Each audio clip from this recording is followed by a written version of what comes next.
साल 1985। तोरन सिंह, जिसे सब टीटू के नाम से भी जानते थे, अभी 2 साल का भी नहीं था जब एक अजीब सी बात सामने आई। आगरा से 17 किलोमीटर दूर एक छोटे से गांव में रहने वाला टीटू दूसरे बच्चों से काफी पहले बोलना शुरू कर चुका था। आमतौर पर किसी भी माँ बाप के लिए यह खुशी की बात होती है, लेकिन टीटू के मामले में यही बात धीरे धीरे चिंता का कारण बन गई।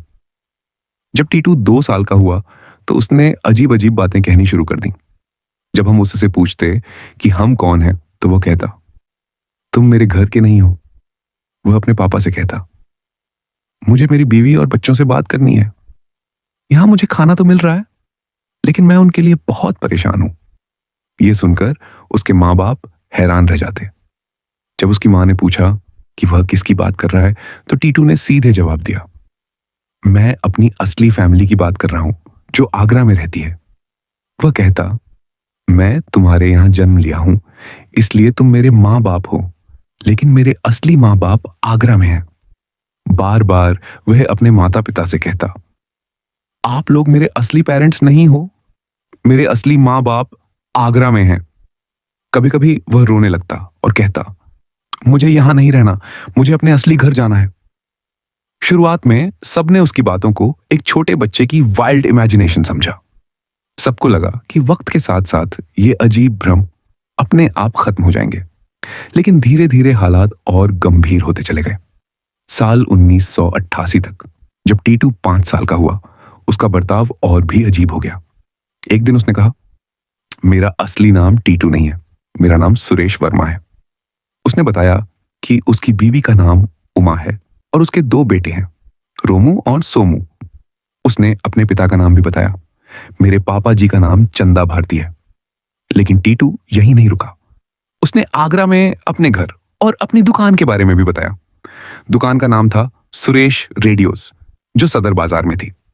जब उससे पूछा गया किसकी दुकान है वो, तो वह बोला, मेरी मेरी और शाहजमाई कस्ट मेरी है। सबसे अजीब बात यह थी कि उसने अपनी मौत का पूरा किस्सा भी सुना दिया। उसने बताया कि एक शाम जब वह अपनी गाड़ी से घर लौट रहा था, तभी 2 आदमी आए और उसके सिर में गोली मार दी, जिससे उसकी मौत हो गई। उसने विस्तार से बताया कि कैसे उसे अस्पताल ले जाया गया, फिर उसकी बॉडी को श्मशान घाट ले जाया गया। वह कहता, मुझे वहां जलाया गया और मेरी राख यमुना में बहा दी गई। कभी वह कहता, मुझे अस्पताल से सीधे श्मशान भूमि ले गए, वहां आग लगाई और फिर पानी डालकर मुझे यमुना में फेंक दिया। पिछले 3 साल से टीटू की फैमिली उसकी ये अजीब बातें सुन रही थी, लेकिन अब जब उनका 5 साल का बच्चा अपनी पिछली जिंदगी, बीवी, बच्चों और मौत तक के बारे में बता रहा था, तो उनका डर और बढ़ गया। यह खबर गांव में तेजी से फैल गई। गांव वालों को लगने लगा कि टीटू के अंदर कोई भूत घुस गया है, जैसा कि अक्सर गांवों में माना जाता है। टीटू का केस भी वैसा ही समझा जाने लगा। उसका बोलने का तरीका, हाव भाव और व्यवहार अब एक 5 साल के बच्चे जैसा नहीं, बल्कि एक बड़े आदमी जैसा हो गया था। वह अपने माँ बाप की गरीबी का मजाक उड़ाने लगा। वह अपनी माँ से कहता, मेरी बीवी कभी फटी पुरानी साड़ी नहीं पहनती थी, मेरी माँ 20,000 की साड़ी पहनती है। तुम ऐसे गंदे कपड़ों में बाहर क्यों जाती हो? कभी वो कहता, मम्मी मेरी बात मान लो, कम से कम 2,000 की साड़ी तो पहनो, ऐसे गंदे कपड़ों में बाहर मत जाओ। टीटू के माँ बाप के लिए यह सब समझ पाना बहुत मुश्किल हो गया था। उनका सबसे छोटा बेटा, जो 6 भाई बहनों में से एक था, पूरी तरह बदल चुका था। एक दिन उसने अपना छोटा सा सूटकेस पैक कर लिया और कहा, मैं यहां नहीं रह सकता, मैं अपने बंगलों में जा रहा हूं। जब भी घर वाले उसे डांटते, वह घर से भाग जाने की धमकी देता। कभी बस में चढ़ जाता तो कभी पैदल ही निकल पड़ता। वह झट से अपना छोटा झोला कपड़ों से भरता और निकल जाता। वह हमेशा कहता कि उसे गाड़ी में ही ट्रैवल करने की आदत है। टीटू का यह बर्ताव उसके माता पिता के लिए बड़ी परेशानी बन गया था। जो बातें पहले बचपना लगती थीं, अब एक गहरे रहस्य में बदल चुकी थीं। आखिरकार टीटू के बड़े भाई अशोक ने तय किया कि अब सच्चाई का पता लगाना जरूरी है। क्या यह सब टीटू के दिमाग की कल्पना थी या सच में कुछ और? इस सवाल का जवाब ढूंढने के लिए अशोक और उसका एक दोस्त आगरा के सदर बाजार पहुंचे, क्योंकि टीटू बार बार कहता था कि वहां उसकी दुकान है, सुरेश रेडियोस। काफी ढूंढने के बाद अशोक की नजर एक दुकान पर पड़ी जिस पर साफ साफ लिखा था सुरेश रेडियोस। अशोक चौंक गया। क्या यह वही दुकान थी जिसका टीटू जिक्र करता था? क्या उसकी बाकी बातें भी सच थीं? जांच आगे बढ़ी और जो जानकारी सामने आई वह किसी की भी नींद उड़ाने के लिए काफी थी। साल 1983 में सुरेश वर्मा आगरा के एक व्यापारी थे। उनकी इलेक्ट्रॉनिक्स की दुकान सुरेश रेडियोज सदर बाजार में थी। वह अपने बड़े से बंगलों में बीवी उमा, 2 बच्चों, मां बाप और भाइयों के साथ रहते थे।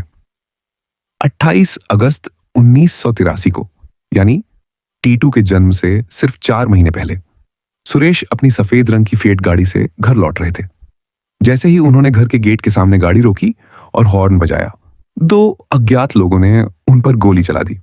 परिवार बाहर आया, लेकिन तब तक सुरेश की मौत हो चुकी थी। गोली सिर के ठीक उसी हिस्से में लगी थी जहां टीटू के सिर पर बचपन से एक बर्थमार्क था। यह सब सुनकर अशोक सन्न रह गया। टीटू की कही हर बात सच साबित होती दिख रही थी। अशोक ने यह पूरा मामला सुरेश की पत्नी उमा को बताया। पहले तो उमा को लगा कि यह कोई भयानक मजाक है। आखिर एक 5 साल का बच्चा उनके पति की जिंदगी की इतनी गहरी बातें कैसे जान सकता है? उमा को लगा कि शायद टीटू ने यह सब अखबारों से पढ़ा होगा, क्योंकि सुरेश का मर्डर केस उस वक्त काफी चर्चित था। लेकिन अशोक ने बताया कि टीटू यह बातें तब से कह रहा था जब उसे पढ़ना लिखना भी नहीं आता था। आखिर तय हुआ कि उमा और सुरेश का परिवार गांव जाकर टीटू से बिना बताए मिलेगा। जब वे गांव पहुंचे तब टीटू खाना खा रहा था। जैसे ही उसने उन्हें दरवाजे पर देखा, वह दौड़कर उनके पास गया और चिल्लाया, देखो, मेरी असली माँ और बाबूजी आ गए। उसने सुरेश के माँ बाप को गले लगा लिया और उमा को देखकर शर्माने लगा, जैसे कोई अपनी पत्नी के सामने शर्माता हो।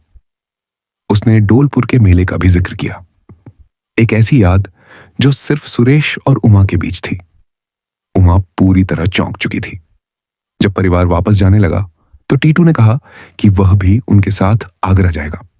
जब उसे समझ आया कि उसे साथ नहीं ले जाया जा रहा तो वह रोने चिल्लाने लगा और सुरेश के माँ बाप को कसकर पकड़ लिया। आखिर तय हुआ कि टीटू को आगरा बुलाया जाएगा और कुछ टेस्ट किए जाएंगे। पहले टेस्ट में गाड़ी दुकान के सामने नहीं रोकी गई, लेकिन टीटू ने चलते हुए ही पहचान लिया और चिल्लाया, रुको, मेरी दुकान तो पीछे रह गई। दूसरे टेस्ट में दुकान के अंदर पहुंचते ही उसका व्यवहार एक छोटे बच्चे से बदलकर एक बिजनेसमैन जैसा हो गया। इन सब सबूतों के बाद सबको यकीन हो गया कि टीटू सिंह ही सुरेश वर्मा का पुनर्जन्म है। यह केस इतना चर्चित हुआ कि मीडिया और रिसर्चर्स तक पहुंच गया। डॉक्टर स्टीवेंसन की टीम और डॉक्टर एंटोनिया मिल्स ने इस केस को स्टडी किया। आज टीटू सिंह यानी तोरन सिंह बनारस हिंदू यूनिवर्सिटी में असिस्टेंट प्रोफेसर हैं। उन्हें अपनी पिछली जिंदगी की यादें आज भी हैं, लेकिन वह मानते हैं कि हम एक साथ 2 जिंदगियां नहीं जी सकते। यह कहानी एक बड़ा सवाल छोड़ जाती है। क्या जिंदगी सच में एक गोल चक्र है जिसका न कोई आरंभ है और न कोई अंत? आप क्या सोचते हैं? क्या यह पुनर्जन्म की कहानी सच है? नीचे कमेंट में जरूर बताइए।